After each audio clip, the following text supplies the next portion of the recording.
इससे आगे हम देखेंगे कि सविनय अवज्ञा की ओर। ठीक है, तो सविनय अवज्ञा मतलब होता है कि सरकारी जो काम है उनकी पूरी तरह अवज्ञा करना, यानी कि उनकी अवहेलना करना।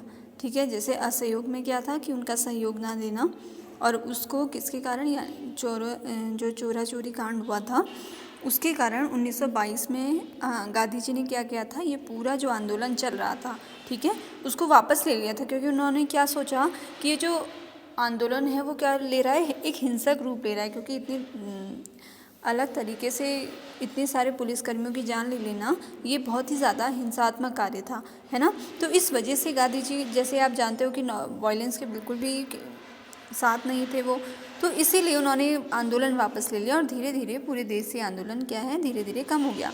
तो अब क्या आया, अब आया एक सविनय अवज्ञा आंदोलन।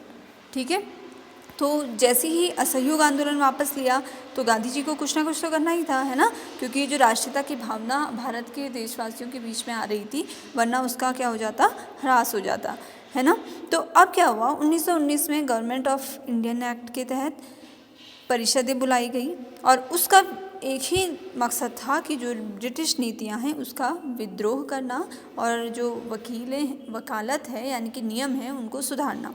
ठीक है, कब हुआ था, 1919 में। अभी इससे पहले एक और चीज़ हुई थी, रोलर एक्ट आया था इसी सन में, याद रखिए, दोनों को मिला के पढ़ेंगे तो ऐसे याद करने की ज़रूरत नहीं पड़ती। तो गवर्नमेंट ऑफ इंडिया एक्ट आया, उसके जो इतनी भी परिषदें बनाई गई उनका एक क्या काम था, पहले तो ये चाहते थे कि जितनी भी ये ब्रिटिश नीतियाँ बन रही हैं, ठीक है, तो इनका विद्रोह हो जाए। और दूसरी चीज़ जो इनका कानून है, अब कानून खुद ही देखिए आप, गिरमिटिया मजदूर हैं, 2 साल के लिए जा रहे हैं, 4 साल के लिए जा रहे हैं, घर नहीं भेजा जा रहा है उन्हें, है ना, और जो अनुबंधित पत्र है उसकी सीमा भी खुद बढ़ा दी जा रही है। तो ये जितने भी तरीके थे इन सब का विद्रोह करना और इसमें सुधार लाना, यही एक काम था 1919 गवर्नमेंट ऑफ इंडियन एक्ट के तहत। इसके बाद अब क्या किया ब्रिटिशर्स ने क्या किया, एक समिति बनाई। ठीक है, एक समिति बनाई और उसमें जितने भी सारे मेंबर थे वो क्या थे, ब्रिटिशर्स के ही थे। ये 1928 की बात, एक कमेटी बनाई गई और उसके सारे जो मेंबर्स थे वो क्या थे, ब्रिटिशर्स थे, और कहाँ रह रहे थे, इंडिया में रह रहे थे। नियम किसके लिए बनाने की कोशिश कर रहे हैं, इंडियंस के लिए, और उस कमेटी में कोई भी इंडियंस नहीं था। तो कैसे हो सकता है, जैसे अगर हमने इससे पहले सिविक्स में पढ़ा था कि जो श्रीलंकाई थे, सिंहली थे और तमिल थे, तो उनके बीच में क्या विद्रोह हो रहा था कि एक ही जने की सरकार थी, तो वो अपने ही नियम रखते सामने, अपने ही लोगों की परेशानियां रखते सामने, और उसके साथ ही नियम बनाते। तो ऐसा तो इसमें भी होता कि एक कमेटी बनाई गई और उसमें सारे ब्रिटिशर्स थे, तो वो इंडियंस को क्या चाहिए या क्या उनकी मांग है उसको कभी भी आगे नहीं रख पाते। तो इसके लिए उन्होंने क्या किया, एक कमेटी बनाई जिसमें ब्रिटिशर्स थे। अब इंडियंस ने क्या किया, इस पूरी कमेटी का विद्रोह किया और कहा कि अगर सरकार कोई भी नियम बनाएगी इस कमेटी के साथ तो हम क्या करेंगे, कोई भी कार्य नहीं करेंगे। ठीक है, तो इसका जो मुख्य अध्यक्ष था वो साइमन कमीशन थे एक। ठीक है, तो जैसे ही वो भारत में आए तो साइमन गो बैक के नारे लगे थे।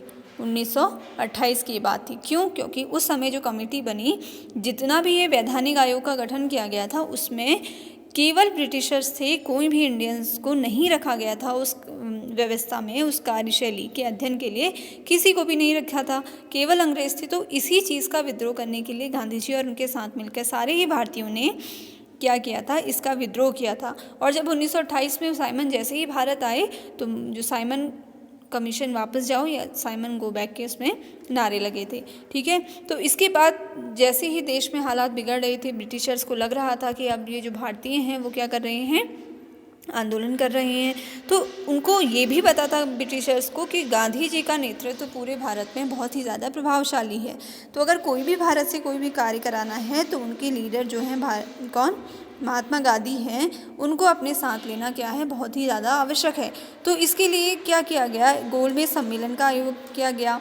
जितनी भी आंतरिक बहस चल रही थी उसके लिए सभी लोगों ने क्या किया, एक गोलमेज सम्मेलन का आयोजन किया गया। पर गांधी जी ने, याद रखना, जो राउंड टेबल कॉन्फ्रेंस कहते हैं इसको, गोलमेज सम्मेलन, तो ये 3 हुए थे। ठीक है, पहले में गांधी जी ने भाग नहीं लिया था, यानी कि पहला जो गोलमेज सम्मेलन हुआ था उसमें कांग्रेस ने अपनी भागीदारी दर्ज नहीं करी थी।